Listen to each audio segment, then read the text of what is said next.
Good. How are you? I'm walking through the maze of skywalks and convention center hallways. I remember going that. Back from going back from the interview area, had lunch, and now I'm going to be writing. So you could do everything inside here, but you don't really need to this year because it's like 75 degrees here. It's the first combine where it's like 30 degrees warmer in Indianapolis than it is in the Bay Area. Wow. I'm jealous. Yeah. It's crazy. It really is. And, I've never seen anything like this because normally you're preparing for like the teens weather-wise here, and you don't step outside for 4 days. But today you can do everything outside here in Indy.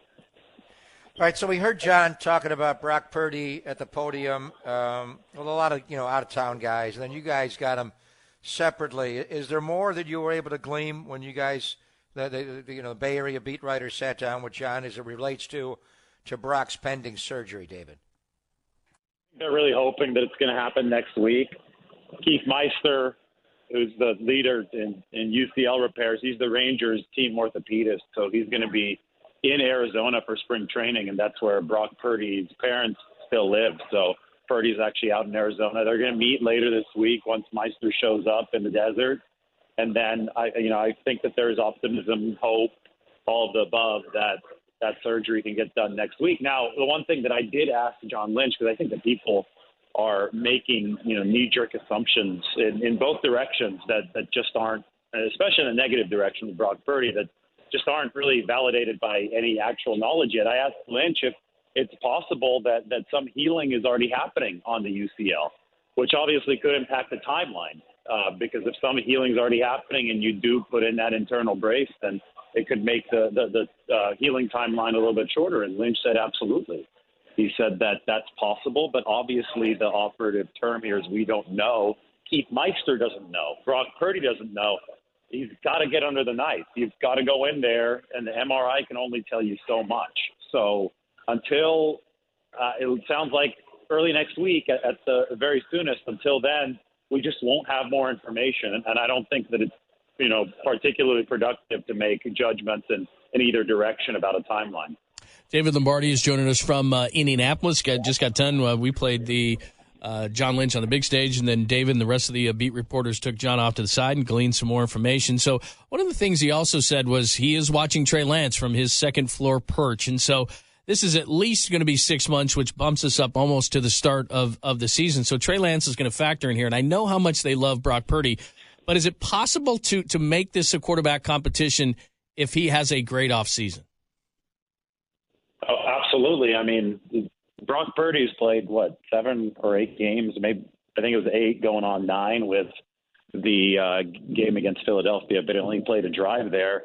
This is a situation where the 49ers, there's nothing different right now when you talk about their knowledge and belief in Trey Lance knows when they drafted him. They just don't know still, right? It was a big unknown when they drafted him. They believed in the potential. They believed in they like who he is as a person. Kyle liked how he processed the field at North Dakota State within the parameters of a pro-style offense, and he thought that could translate to the NFL level, and he obviously liked the physical skill set.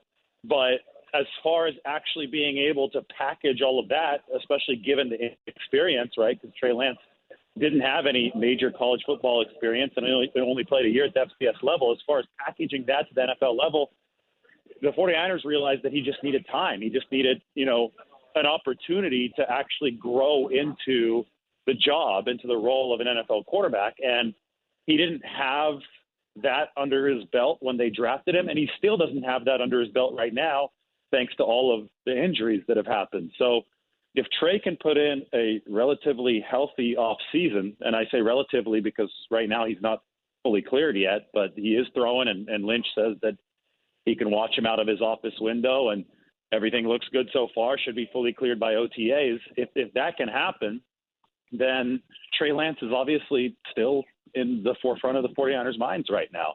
And, option power has been the name of the game for them at the quarterback position. It's why they survived as long as they did last season. They finally ran out of that option power when both Purdy and Josh Johnson got hurt in Philadelphia. But you can bet that they're going to try to fortify it this season, and Trey Lance is going to be one of those options. So, David, when Trey is fully healed, is there any plan to send him back down to 3D QB, Tom House and Dado's grandson down there, work with him, or are they just trying to get him on the field for OTAs in May? Is there a chance he may go to some outside QB camp like 3D QB again? I think there is.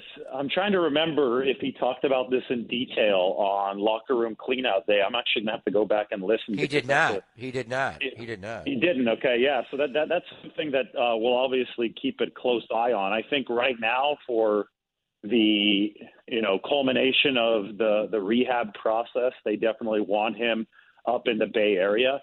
That's the reason why they're keeping him up there. Remember, I mean, this surgery happened around New Year's Eve. It wasn't that long ago. We're just now ending February, so it's been 2 months since the second surgery to remove the device that was causing some irritations.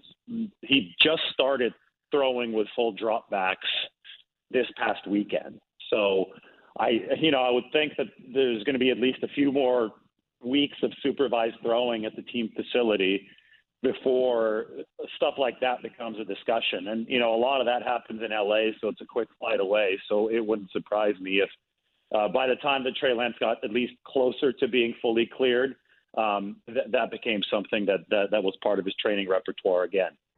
Just back to the quarterback situation. We talked about Trey. We talked about Brock. It would seem to me, and they're going to add that, I'm sure they're going to add that third quarterback given the situation that the 49ers found themselves in. But is there somebody out there that fits that description? You're not going to want to pay a ton of money for it. You want a veteran in that room, but you also want somebody who can play in a pinch. It's not just somebody you're going to throw on there. Is there somebody that you're thinking of? Yeah, the guy just got released today, Marcus Mariota. I think that he was released because the Falcons obviously didn't find it worth it to pay him whatever it would be this year. I think he was on a 2-year, $17 million deal. I think that would be a little too rich for the 49ers taste, but that means that there could be a market for Mariota at about $5 million per year. I think something around that would fit within their cap situation.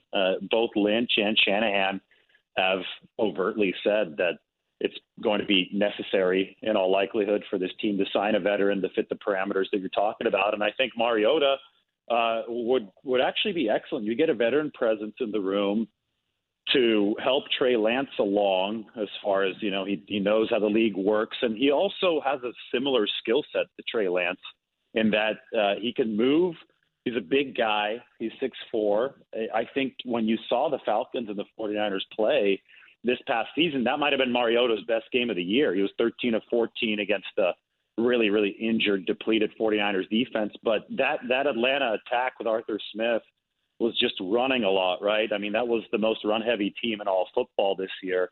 And Mariota wasn't, asked to throw all too often, but he was asked to throw accurately off of the play action when he did throw. He attempted some passes a little bit further downfield. It wasn't all check downs all game.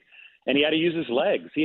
So in essence, he had to play the quarterback position well. He had to leverage all of these different, physical skill sets, cerebral skill sets, and package them into an efficient game at the QB position. 49ers saw it firsthand, and I don't think they would mind having somebody with that skill set with some, a proven veteran resume as one of their backup quarterbacks to insulate the room.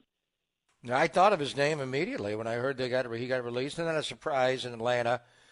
But I'm also thinking Sam Darnold is someone that could fit into that realm. Even Matt Ryan, I think, would be the ultimate guy. Now, could you get him for that price? So you're so great with the salary cap. I mean, if you paid Mariota or Matt Ryan $5 million, in theory, you'd be paying the third quarterback more than Brock Purdy and Trey Lance combined for next year. So, and everything else they want to do with roster building, David, and they got so many free agents, their own guys, and then, the entire D line, guys inside, guys on the edge that are going to be UFAs this year. What's a reasonable figure they could pay a third quarterback like Ryan, Darnold, or Mariota? I think you start with the number that Jimmy Garoppolo came in last season, and that ended up being around a little bit less than $10 million. I think it was $7.5 million, but he had incentives that made the initial cap hit bigger because they were likely to be earned. But then when Jimmy got hurt, broke his foot, it turned out that he didn't meet, I think, $2.5 million or so of those incentives. So the 49ers actually got refunded that money for this year's adjusted cap. So their adjusted cap is bigger this year since they got that refund, and that's allowed them a little bit more flexibility this season. So when I talk about $5 million, that would be a dream price for somebody who's at least semi-established like Marcus Mariota. I think they could probably get away with something up to like 8 or 9. That's me just spitballing right now based on the Garoppolo deal last year and the fact that their cap situation this offseason, I think, has gotten. They managed it well last season. They restrained their spending. They had their guy that they spent bigger money on in Charvarius Ward. They executed that deal. So they're not in a dire spot this year. They currently have about $8 million on the top 51 rule to fill out the rest of their roster. If they want to make a big ticket signing, they're probably going to have to run a restructure. But to me, the situation is still flexible enough for their liking, and to keep it that way, they're going to have to keep that third QB signing between probably 5 and 7. I would say. I think 5 and 7 million would be the happy mark. Great stuff. David, I know we talked to you throughout the offseason. You guys do such a great job over there keeping us up to date on everything. Thank you so much, and we'll talk to you soon. Safe travels. All right. Thank you. See you, man. Thank you, Dave.